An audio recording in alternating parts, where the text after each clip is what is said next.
يا حلاوتك يا جمالك، خليت للحلوين ايه النهارده يا بنات؟ هنعمل مع بعض الكوكيز السهل الاقتصادي البسيط، وكل ده عملناه بكوبايتين دقيق بس. تعالوا نشوف عملنا الحلاوه والجمال ده كله ازاي. سهل جدا وبسيط، وهيطلع معاكي 10 على 10. وبصوا مش نافش قوي ومش مشقق كمان. تحفه تحفه تحفه، ومقاديره مظبوطه 100%. السلام عليكم ورحمه الله وبركاته. ازيكم حبايبي يا غاليين؟ عاملين ايه؟ يا رب تكونوا بخير.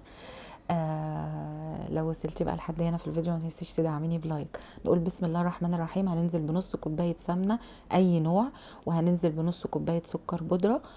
لازم يكون هنا سكر بودرة، ونقلب بقى بالمضرب كده كويس لغاية ما تعمل معانا زي الكريم شانتيه كده. بصوا نفس اللون ده وتبيض معايا قوي.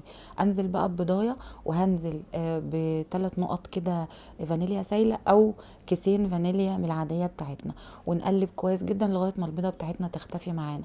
هننزل باول كوبايه دقيق، ونحط عليها رشه ملح، ونحط عليها ربع معلقه صغيره بيكربونات الصوديوم، ونحط عليها كمان ربع معلقه صغيره اسمه ايه، بيكنج باودر.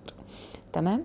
ونقلب كويس جدا الحاجات دي كلها. بعد كده هنبتدي بقى ننزل ايدينا في الكوبايه التانية بالذات، ونبتدي نقلب وننزل الدقيق واحده واحده، ونقلب واحده واحده ونقلب زي ما انتم شايفين كده.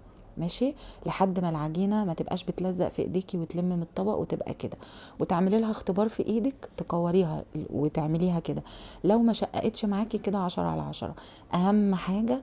وبعد كده هنقسم العجين لجزئين، وبعد كده هنحط عليه كاكاو خام اسباني. انا هنا مستعمله كاكاو خام اسباني، ما ينفعش تحطي كاكاو اللي فيه السكر طبعا. بس كده.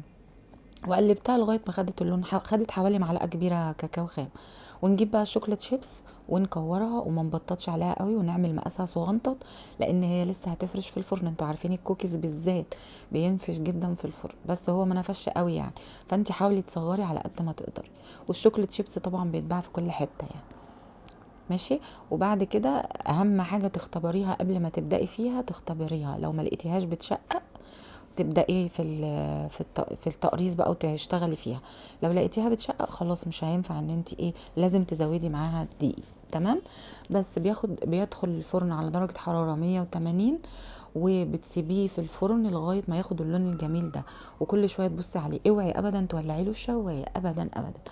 وبتسيبيه يطلع من الفرن وتسيبيه يبرد تماما تماما تماما. اوعي تشيليه ولا تحركيه ابدا، لان هو بيطلع طري شويه. بعد ما بياخد اللون ده بيطلع طري شويه. يا رب الفيديو يكون عجبكم. لو عجبك الفيديو ما تنسيش بقى تدعميني بلايك، وتشيروا الفيديو لاصحابكم وحبايبكم.